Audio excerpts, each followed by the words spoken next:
Hi welcome to Parnika maths. ఈరోజు మనం inter maths 1B 3 dimensional కోఆర్డినేట్స్కి సంబంధించిన ఇంపార్టెంట్ ప్రాబ్లమ్స్ చూద్దాం. దీని యొక్క వెయిటేజ్ వచ్చి 2 మార్క్స్. మీకు కరెక్ట్గా రెండు ఫార్ములాస్ ఆ రెండు ఫార్ములాస్ తెలుసుకున్నారనుకో ఈజీగా 2 మార్క్స్ వచ్చేస్తాయి. ప్రాబ్లమ్స్ చూద్దామా. Find the distance of P 3, -2, 4 from the origin. పీకి ఆరిజిన్కి డిస్టెన్స్ అంట, దాన్ని ఓపీతో డినోట్ చేద్దాం. ఫార్ములా వచ్చి మీకు ఏంటంటే x² + y² + z². అంతే, ఇదే ఫార్ములా. ఇది x, ఇది y, ఇది z. ఆరిజిన్ కాబట్టి ఆ పాయింట్స్ ఏమి ఉండవు. సబ్స్టిట్యూట్ చేయండి, ఆన్సర్ వచ్చేస్తుంది. 3² ఎంత? 9. -2² కదమ్మా, అంటే -2 ఇక్కడ చూడండి, -2² మైనస్ ఇంటూ మైనస్ ప్లస్ అయిపోతుంది. ఓకేనా. 2² ఎంత? 4. 4² ఎంత? 16. ఇప్పుడు ఇవి యాడ్ చేయండి. 16, 17, 18, 19, 20. 20 + 9 29. అంతే, √29 యూనిట్స్. మన ప్రాబ్లం అయిపోయింది. ఎంత ఈజీగా ఉంది కదా. ఫార్ములా ఏంటి? x² + y² + z². Next problem చూద్దామా. Find the distance between the points. ఇలా 2 పాయింట్స్ ఇచ్చినప్పుడు డిస్టెన్స్ కనుక్కోమన్నారు. ఏదో ఒకటి అనుకుందాం. Let a = 3, 4, -2, b = 1, 0, 7. ఇది x1, y1, z1 అవుతుంది. ఇది x2, y2, z2 అవుతుంది. ఫార్ములా ఏంటంటే డిస్టెన్స్ ఏబీకి ఫార్ములా. ఇది ఇంకో ఫార్ములా అమ్మా, చూడండి. ఫార్ములా వచ్చి x1 - x2 whole square plus y1 - y2 whole square plus z1 - z2 whole square. అంతే అమ్మా. ఈ ఫార్ములా నేర్చుకుంటే మీరు ఆల్మోస్ట్ ప్రాబ్లమ్స్ అయిపోతాయి. x1 - x2 3 - 1 whole square 4 - 0 whole square -2 - 7 whole square. Substitute చేయండి. 3లో 1 పోతే ఎంత? 2. 2² 4² ప్లస్ 7, 8, 9 -9 హోల్ స్క్వేర్. ఇంకా నెక్స్ట్ 2² ఎంత? 4. 4² ఎంత? 16. ఇక్కడ చూడండి మైనస్ ఉంది, మైనస్ని స్క్వేర్ చేస్తే ప్లస్ అయిపోతుంది. ఎందుకు? మైనస్ ఇంటూ మైనస్ ప్లస్ కదా. 9 9s 81. దీన్ని యాడ్ చేయండి అన్ని. 81 + 16 + 4 10, 11, 9, 10 101. That equals to √101 units. అంతే, మన ప్రాబ్లం అయిపోయింది. మనం నేర్చుకున్న ఫార్ములా ఏంటమ్మా? x1 - x2 whole square plus y1 - y2 whole square plus z1 - z2 whole square. ఈ ఫార్ములా నేర్చుకుంటే ఈ ప్రాబ్లమ్స్ అన్నీ చాలా అంటే చాలా ఈజీగా అయిపోతాయి. ఓకేనా. నెక్స్ట్ వన్ చూద్దామా. క్వశ్చన్ చూడండి, ఏమి ఇచ్చారు. Show that the points. ఇక్కడ ఒక 3 పాయింట్స్ ఇచ్చి అవి కొలీనియరా కాదా అని చూపిమన్నారు. ఎప్పుడు మాకు కొలీనియర్ అవుతాయి పాయింట్స్ అన్నీ? ఇలా ఒకే స్ట్రైట్ లైన్ పైన ఉంటే. ఇప్పుడు ఇది ఏబిసి అనుకుందాం. ఏబి + బీసీ చేస్తే ఏసీ, అలా ఏదో ఒక రెండింటిని యాడ్ చేస్తే ఇంకో దానికి ఈక్వల్ అయితే ఆ 3 పాయింట్స్ కొలీనియర్ అని చెప్పచ్చు కదా. అదే కదా మనకు తెలిసింది. అలాగే చేద్దాం. Let a = 1, 2, 3, b = 7, 0, 1, c = -2, 3, 4. ABC values ఉన్నాయా? డిస్టెన్స్ ఏబీ కనుక్కుంటున్నా. ఫార్ములా ఏంటిమా? ఇందాక చేసామా, ఇదే ఫార్ములా.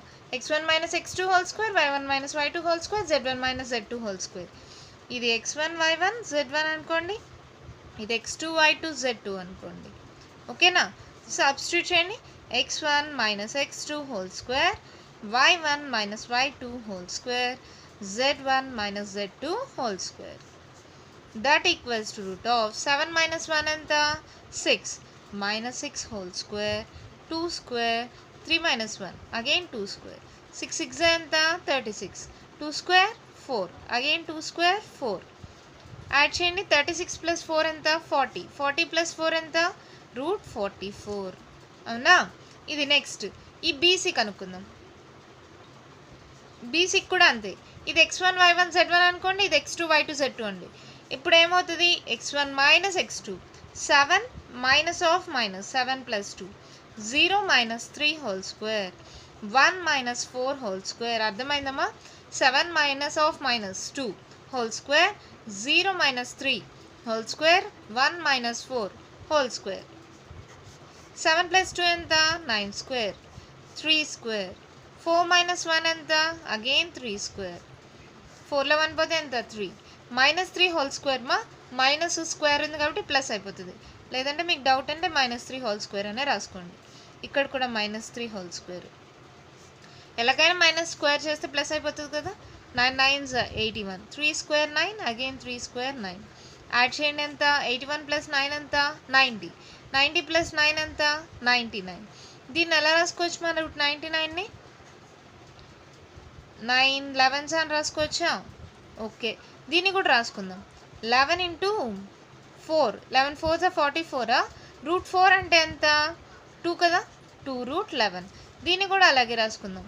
9 సరే 9 × 11. 11 9s ఎంత? 99. √9 ఎంత? 3 స్క్వేర్ కదా. √9 అంటే 3 స్క్వేర్. ఇక్కడ రాస్తున్నా చూడండి. √9 అంటే ఎలా రాసుకోవచ్చు? 3 square. Square root cancel 3. 3√11. Okay, AB BC వచ్చేసాయి. నెక్స్ట్ ఏంటి? సిఏ. సిఏ కూడా ఇలాగే చేయండి. ఎలా వస్తుంది? సిఏ = ఇది సి, ఇది ఏ కదా. ఈ రెండిట్లో ఏదైనా అనుకోండి, పర్వాలేదు, ప్రాబ్లం లేదు. ఇది x1 y1 z1 అనుకుంటే ఇది x2 y2 z2 అనుకోండి. మన ఇష్టం, ఎలా అయినా అనుకోవచ్చు. దీన్ని x1 y1 z1 అనుకొని దీన్ని x2 y2 z2 అని అలా కూడా అనుకోవచ్చు. డిస్టెన్స్ కాబట్టి ప్రాబ్లమే లేదు. 1 + 2 హోల్ స్క్వేర్. చూడండి, 1 + 2 whole square. 2 - 3. 2 - 3 whole square plus 3 - 4 whole square. 3 square. 3లో 2 పోతే 1 -1 హోల్ స్క్వేర్. 4లో 3 పోతే 1 -1 హోల్ స్క్వేర్. ఇదేమవుతుంది మా? 3 స్క్వేర్ 9. 1 square 1, again 1. 9 + 1 + 1 ఎంత? 11. ఇక్కడ చూడండి మా, ఇవి మనకు వచ్చిన వాల్యూస్. ఇప్పుడు నేను ఏబిని సిఏని యాడ్ చేస్తే బీసీకి ఈక్వల్ అవుతుందా? చూడండి, √11 + 2√11. AB plus CA. ఏబి ఎంత? 2√11 ప్లస్ సిఏ వాల్యూ ఎంత? √11. ఇక్కడ √11 కానీ కామన్ తీస్తే ఏమవుతుంది? 2 + 1 దట్ ఈక్వల్స్ టు ఎంత? 3√11. 3√11 is nothing but equals to BC. 3√11 అంటే ఎంత? బీసీఏ కదా. Therefore, since AB plus CA equals to BC, చూసారమ్మా, AB plus CA. ఏబిని సిఏని యాడ్ చేస్తే మనకేమొచ్చింది? బీసీ వచ్చింది. సరిపోయిందా? ఇది ఏబి మా, ఇది AC. AC is nothing but CA. ఈ రెండింటిని యాడ్ చేస్తే బీసీ వచ్చింది. ఎప్పుడైతే ఇలా వచ్చిందో, therefore we can say that the given points are collinear. Therefore the given points are collinear. అర్థమైందమ్మా? ఇలా 3 డిస్టెన్సెస్ కనుక్కొని ఏమైనా రెండింటిని యాడ్ చేస్తే మూడో దానికి ఈక్వల్ అయితే therefore we can say that the 3 points are collinear. ఒకవేళ ఈక్వల్ కాకపోతే the given points are not collinear. అంతే, ఈజీగా ఉంది కదా. ఏం చేసాం? జస్ట్ డిస్టెన్సెస్ కనుక్కున్నాం, ఈక్వేట్ చేసాం. AB plus CA equals to BC వచ్చింది. therefore the points are collinear. Next one చూద్దామా? వన్ క్వశ్చన్ చూడండి, ఏమి ఇచ్చారు? If these points are 3 vertices and 4, 2, 2 is the centroid of a tetrahedron. Find the 4th vertex. Let A equals to ఇచ్చిన points రాసుకుందాం. 3, 2, -1.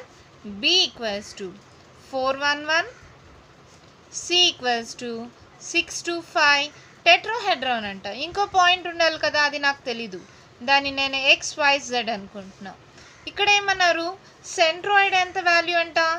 Centroid value ఎంత ఇచ్చారమ్మా? Centroid equals to 4, 2, 2 అంట. Find the 4th vertex. 4th vertex కనుక్కోమన్నారు. సెంట్రాయిడ్కి formula ఏంటిమా? మనకు తెలుసు కదా. ఏంటి formula? x1 + x2 + x3 + x4/4, y1 + y2 + y3 + y4/4, z1 + z2 + z3 + z4/4 equals to centroid value ఎంత ఇచ్చారు? 4, 2, 2. ఇక్కడ x1 y1 x1 x2 x3 x4 ఏంటివి? x1 y1 z1 x2 y2 z2 x3 y3 z3 ఇది x4 y4 z4 అన్నమాట. ఈ values అన్ని substitute చేస్తే అయిపోతుంది.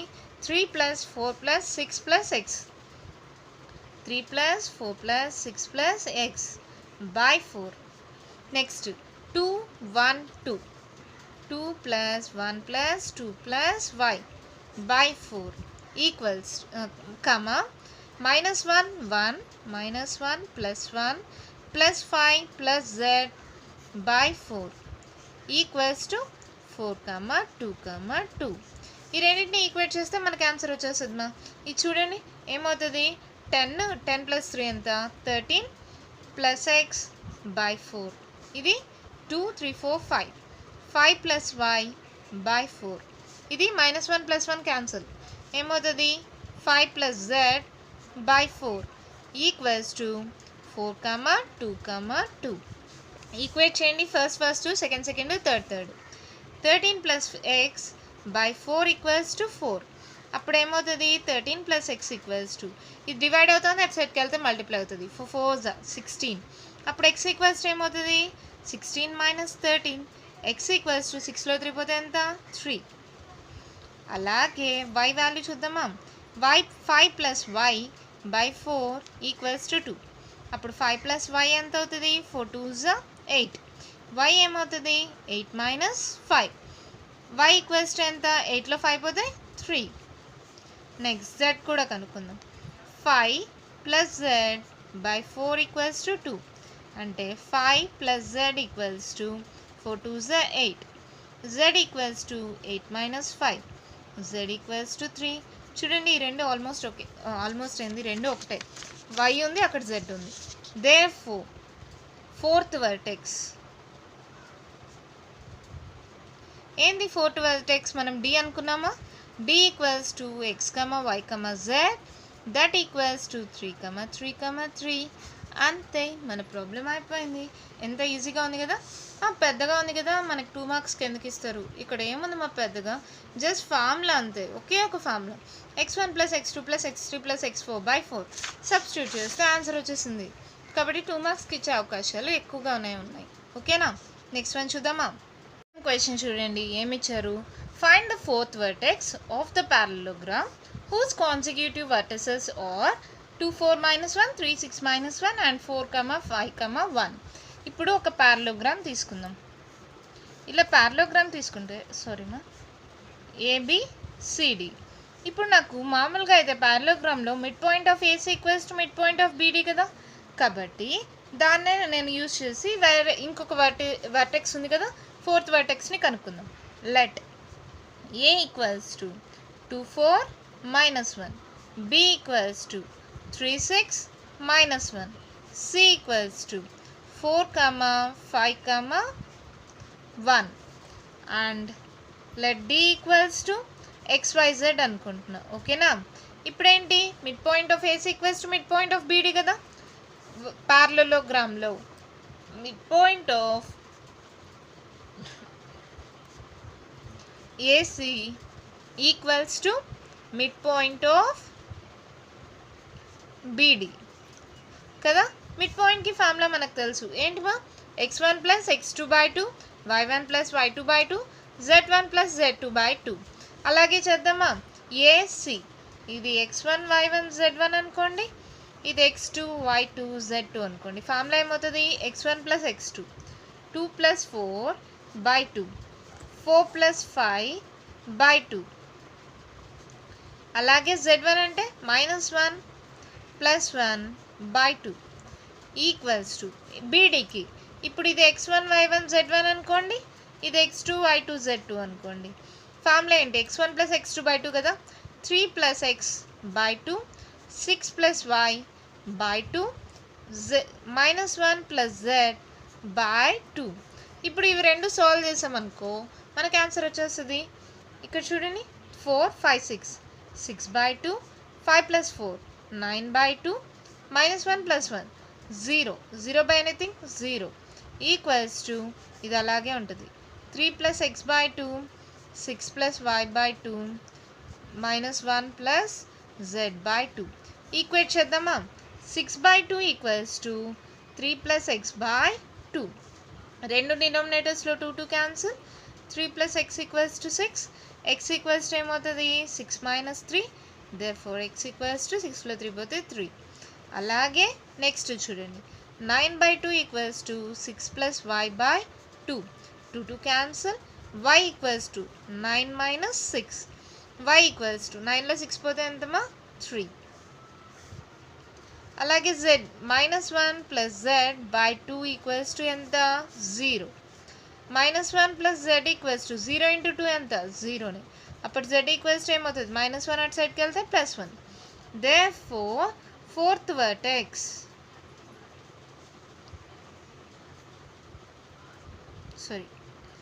d equals to x comma y comma z that equals to 3 comma 3 comma 1 అంతే మన problem అయిపోయింది ఎంత ఈజీగా ఉన్నాయి కదా ఈ ప్రాబ్లమ్స్ ఇక్కడ మనం mid point of AC equals to mid point of BD తీసుకున్నాం ఆల్రెడీ మిడ్ పాయింట్ ఫార్ములా మనకు తెలుసు కదా x1 plus x2 by 2 y1 plus y2 by 2 ఇది 3 డైమెన్షనల్ కాబట్టి ఇంకొకటి యాడ్ అవుతుంది ఏంటి z1 ప్లస్ z2 బై 2 అలా ఆ ఫార్ములా యూస్ చేసి రెండింటిని సాల్వ్ చేస్తే ఆన్సర్ వచ్చేసింది దీంతో మీకు 3 డైమెన్షనల్ కోఆర్డినేట్స్కి సంబంధించిన ఇంపార్టెంట్ ప్రాబ్లమ్స్ కంప్లీట్ అయిపోయాయి అంటే మీరు దీంట్లో నేర్చుకున్న ఫార్ములాస్ ఒక్కసారి చూద్దామా ఆరిజిన్కి ఒక పాయింట్కి డిస్టెన్స్ వచ్చి x² plus y² plus z² మామూలుగా ఒక 2 పాయింట్స్ ఉంటే డిస్టెన్స్ ఫార్ములా వచ్చి x1 minus x2 by 2 x1 minus x2 whole square y1 minus y2 whole square plus z1 minus z2 whole square ఇంకా centroid formula x1 plus x2 plus x3 by 3 y1 plus y2 plus y3 by 3 z1 plus z2 plus z3 by 3